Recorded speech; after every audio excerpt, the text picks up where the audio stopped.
On this episode of City View, racing to the finish on solar-powered cars. 22 new honorees grace a city mural, and further protections for Texas streams.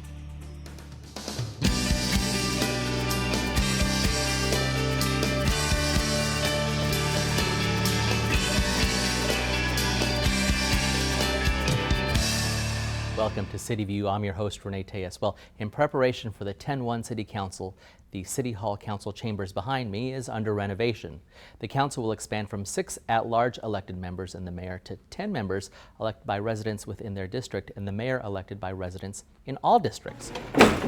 Crews at Austin City Hall began the transformation by removing the old dais containing pieces from Austin's treaty oak and will construct a new dais with room for the additional council members.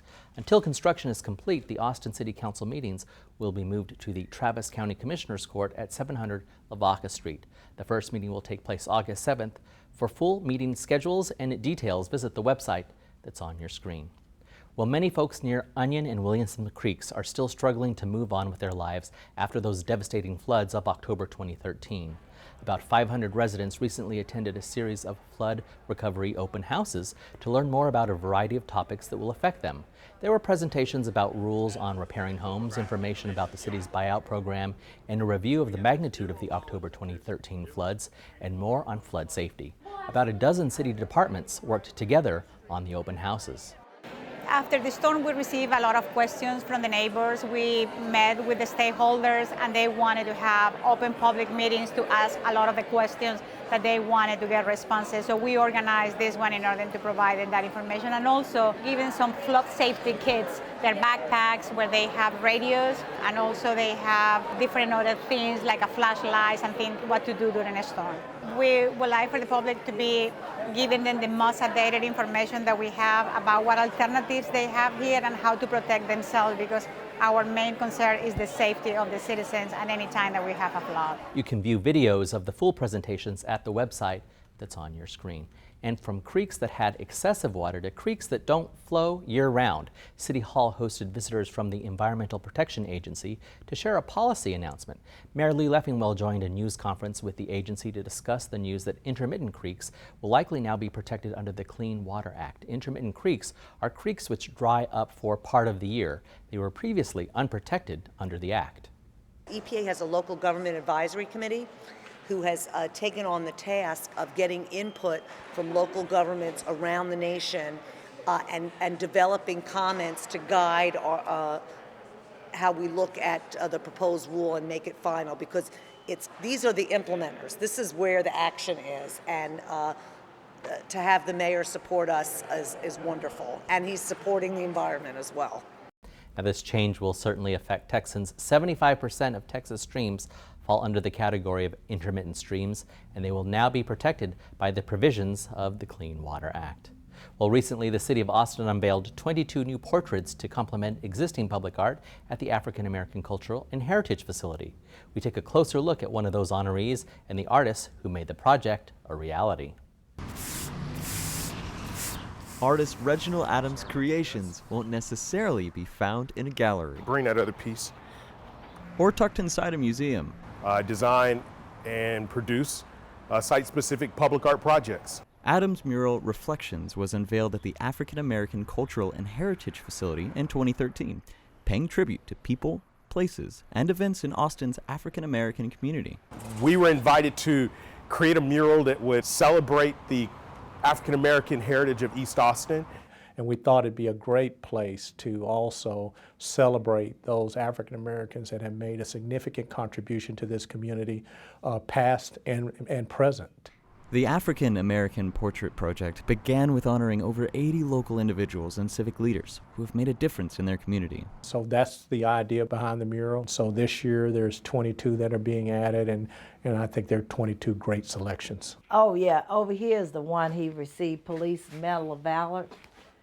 Right here. He just had a heart for the community. He loved people. He loved helping people. One representative of those 22 recently honored is the late Captain Louis White, a 30-year veteran of the Austin Police Department. He became a police officer back in '59. He was a patrolman at that time, and then he moved on to being a sergeant, then lieutenant, then he made captain. East Austin was quite different back then through the 60s and early 70s. Chief McDonald came along, was recruited by my husband. He was a captain at the time, and he just happened to be in the recruiting office standing there when I walked in, and he turned to me and said, "So, young man, you'd like to be a police officer?" And I said, "Well, I guess so." And he says, "Well, what do you mean you guess so?" And one of the things that he said to me that was just had such an impact on my making the decision was that as African Americans, if we wanted to make a difference, not all of us could do it from the outside in the community. Some of us had to be willing to join the organization to make a difference.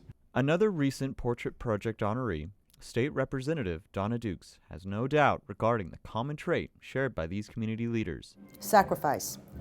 They were not afraid to sacrifice their own personal gain for the whole. Meanwhile, the artist behind the project has made a close connection with the community that inspired his creation. Even though I don't know all of the individuals personally, I've had the honor of meeting some of their children, their spouses, their partners, people that have worked for them, people that have worked with them. And so it's really kind of become a second home for me in knowing a little more about what has made this community so rich, and I'm very honored to be a part of it. The African American Resource Advisory Commission oversees the portrait selection process. More portraits will be added each year.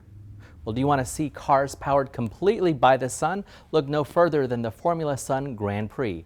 Formula Sun is a 3-day solar car race which takes place annually at the Circuit of the Americas racetrack. This year, Austin Energy helped sponsor the race and participated in the event expo. The solar cars are made by college students across the U.S. and the world and are an impressive sight to see. ATXN was there for the team's qualifying laps. Well, today is the kickoff of the 3-day solar challenge for Formula Sun. This is a qualifying race for a 1,700-mile, 7-state solar race from here to Minneapolis, Minnesota. And Austin Energy is out here because we're a leader in renewable energy and electric transportation. Many of the major universities throughout the nation have put these cars together. So it's a lot of initiatives by college students to see if they can build these endurance cars to stand up to this test to go from Austin to Minneapolis. I'm representing the home team, University of Texas at Austin. Hook 'em. Total laps made in 3 days is the winner. We're allowed to start with a full battery pack, but once we start the race, we're not allowed to plug it in and charge off the wall. They actually impound the batteries at night so we don't sneak in a charger. So it's only solar energy from now on. And the battery pack isn't all that big. It's mainly for you can get a little burst of extra acceleration, like to get up the big hill. This challenge is actually not just national, it's international. We have participants from Canada, Puerto Rico, and Iran here in Austin this weekend. So are you gunning for anyone in particular? Well, being local, we're hoping the University of Texas does well. I'd say it's going awesome. We started at the beginning, we've been running smoothly. It's not the ideal weather, but on the other hand, it's cloudy for everyone. The cars are performing wonderfully. We haven't had any problems so far. Just hope it holds up. This year, 9 teams will be zooming off to Minneapolis, and we wish them good luck on their journey. Well, that's all for this edition of City View. Our next episode will premiere on Friday, August 15th. I'm your host, Renee Tejas. Thanks for watching.